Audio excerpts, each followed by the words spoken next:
Kerala police academy വളപ്പിലെ ലക്ഷങ്ങൾ വിലയുള്ള ചന്ദനമരങ്ങൾ മോഷ്ടിച്ചു കടത്തി. തൃശൂർ രാമവർമ്മപുരത്തെ അക്കാദമി ക്യാമ്പസിനുള്ളിലെ 30 വർഷം പഴക്കമുള്ള 2 മരങ്ങളാണ് മോഷ്ടിച്ചത്. അക്കാദമി എസ്റ്റേറ്റ് ഓഫീസറുടെ പരാതിയിൽ വിയ്യൂർ പോലീസ് കേസ് രജിസ്റ്റർ ചെയ്ത് അന്വേഷണം ആരംഭിച്ചു. 24 മണിക്കൂറും സായുധ പോലീസ് കാവൽ നിൽക്കുന്ന കേന്ദ്രം, നൂറുകണക്കിന് പോലീസുകാരുടെ സാന്നിധ്യമുള്ള ഇടം, ഇതിന് പുറമെ പരിശീലനം നടത്തുന്ന നിരവധി കേഡറ്റുകൾ.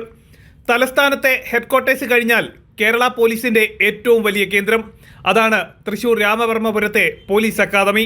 356 ഏക്കറോളം വിസ്തൃതിയുള്ള പോലീസ് അക്കാദമിക്കുള്ളിൽ കടന്ന് 2 ചന്ദനമരങ്ങളാണ് മോഷ്ടാക്കൾ കടത്തിക്കൊണ്ടുപോയത്.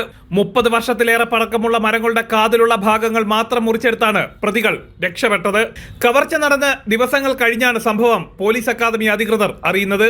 ഇതിന് പിന്നാലെ academy state officer Satheesh T U Viyyur പോലീസിൽ പരാതി നൽകി. ഡിസംബർ 27-നും ജനുവരി 2-നും ഇടയിൽ മോഷണം നടന്നതായാണ് സംശയിക്കുന്നതെങ്കിലും ഇത് സംബന്ധിച്ച് യാതൊരു തെളിവും ഇതുവരെ പോലീസിന് ലഭിച്ചിട്ടില്ല. വൻ ഭൂവിസ്തൃതിയുള്ള അക്കാദമി ക്യാമ്പസിലെ പകുതിയിലേറെ ഭാഗം കാട് കയറിയ നിലയിലാണ്. ചന്ദനവും തേക്കും ഈട്ടിയും അടക്കമുള്ള വൃക്ഷങ്ങൾ ഏറെയുള്ളതിനാൽ കർശന ജാഗ്രത പാലിക്കണമെന്ന് കാട്ടി ഇതിനിടയിൽ പ്രത്യേക സർക്കുലറും അക്കാദമി പുറത്തിറക്കിയിട്ടുണ്ട്. നൈറ്റ് പെട്രോളിംഗ് ശക്തമാക്കണമെന്നും പുറത്തുനിന്നുള്ളവർ അക്കാദമിയിലേക്ക് പ്രവേശിക്കുമ്പോഴും തിരികെ ഇറങ്ങുമ്പോഴും പ്രത്യേക പരിശോധന നടത്തണമെന്നും അഡ്മിനിസ്ട്രേഷൻ ഡിവൈഎസ്പി പുറത്തിറക്കിയ സർക്കുലറിൽ പറയുന്നു. ഇത്രയധികം സുരക്ഷാ സംവിധാനങ്ങളുള്ള പോലീസ് അക്കാദമിയിൽ നടന്ന മോഷണം ആഭ്യന്തര വകുപ്പിനും പോലീസിനും വലിയ നാണക്കേടാണ് ഉണ്ടാക്കിയിട്ടുള്ളത്. ജനം, തൃശൂർ.